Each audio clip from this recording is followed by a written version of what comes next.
Today I'm going to talk about a player who's differently viewed by almost everyone I meet. Some say he's a top 5 player in the league and others say he's not even in the top 10. He's one of the most versatile players in the league on both sides of the ball and certainly the best in his position, but at the same time made the playoffs only twice in his whole 8-year career. When people talk about him, they admit he's an all-time talent, but he never comes up in the all-time list. And there are many reasons for this, which I will discuss soon in this video. I'm talking about none other than Anthony Davis. A guy who is probably one of the most versatile and talented players in the league and yet hasn't made quite a mark for himself in the NBA.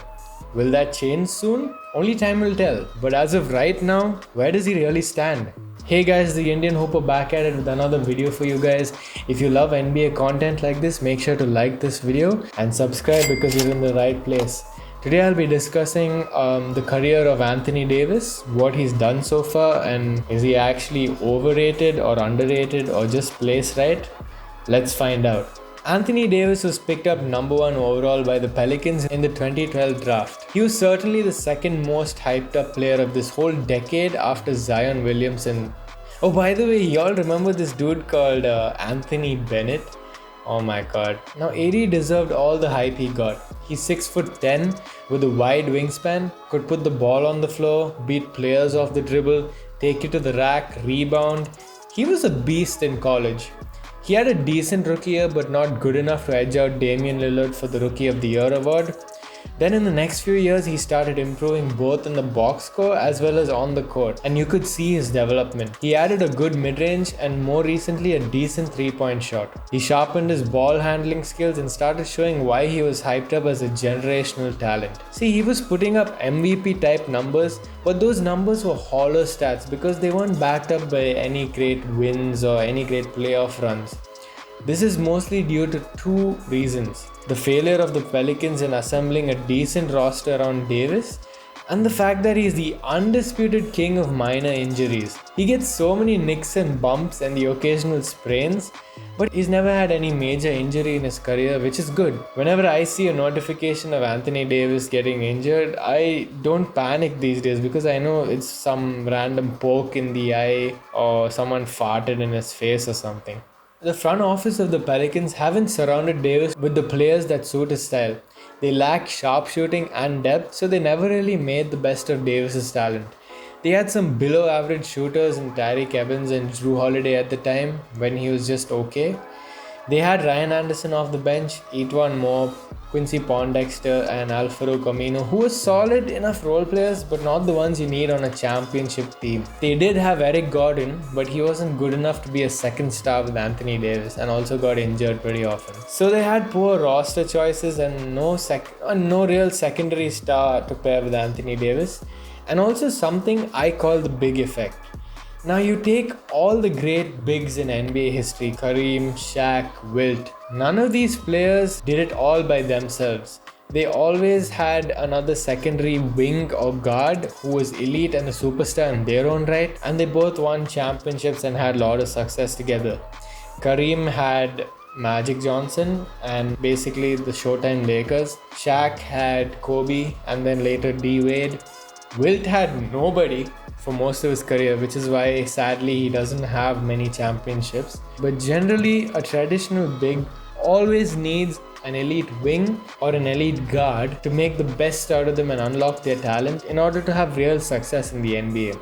So you take any big in today's NBA, Joel Embiid, Kristaps Porzingis, Rudy Gobert, Nikola Jokic, you take them and put them on an average team, they'll probably get you to the 8th seed or between the 6th and the 8th seed in the playoffs. They're not taking you beyond that and probably like a second round exit at best. Now you take any of the elite wings or the guard players, let's say you take LeBron and put him on the Orlando Magic, let's say.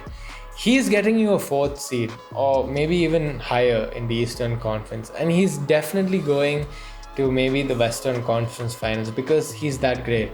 You take Kevin Durant and put him on a mediocre team, the same thing will happen.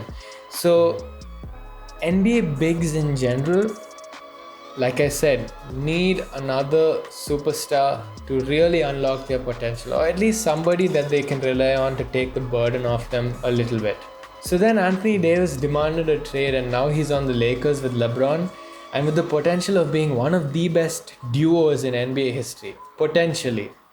So with the light shining bright and every move of AD is more scrutinized than ever before, is he actually overrated or underrated? See, I think he's the most fairly rated player in the NBA. He's usually ranked 6th or 7th in most people's eyes, behind LeBron, KD, Steph, Giannis, Harden, and Kawhi, and whichever order you want to make up for those guys. He's a generational talent that can't pull off the entire show on his own, sadly. There's people out there saying LeBron will pass on the baton after he retires to AD, which is complete BS in my opinion. Maybe the keys to the Lakers, but not the entire NBA. I think Davis is the best player who could be a second superstar on a team in the league. That makes total sense. You pair him up with any of the 6 guys I just mentioned, and they'd probably be instant title contenders on whatever team in the NBA you place them on. Now, this doesn't mean he can't go out there and get 40 points, 15 rebounds, and 5 blocks in a game, because he can and he's that talented. But I'm saying his talent needs to be unlocked by another superstar for him to be at his best, like LeBron is doing right now. So his ceiling as of right now is to be the greatest power forward over Tim Duncan, and his floor at this moment is to be a perennial all-star that never did anything much other than put up numbers. Now the Clippers said that his mentality is weak, and if they get physical with him along with the added pressure of the playoffs, he will crumble. But I don't think that'll happen, because he's way too talented and competitive, and the Clippers really have no answer for him. They have nobody to guard Anthony Davis on their team. And he has the ultimate experienced advisor by his side in LeBron James, who's going to tell him all that he's been through in his career, all the ups and downs, how to take criticism, how the playoffs are, and really mentor him, because LeBron's been through a lot, and obviously he's been to 8 straight NBA finals, which is mad. So he's probably the most experienced player in the NBA right now, and that's nothing but good for AD. Now only time will tell if AD can be put up there with the great, or even the Laker greats, or will he just go down as a Tracy McGrady or Vince Carter type player who were great players but never really lived up to the potential they had in achieving team success and championships. So what do you think about Anthony Davis? Do you think he's overrated or underrated or placed just right, like I said?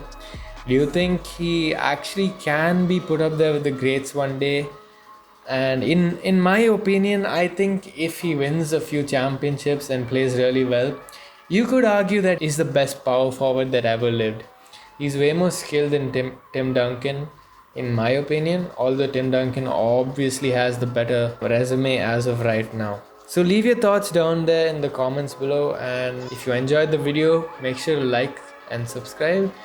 And this is the Indian Hooper signing off. I'm out.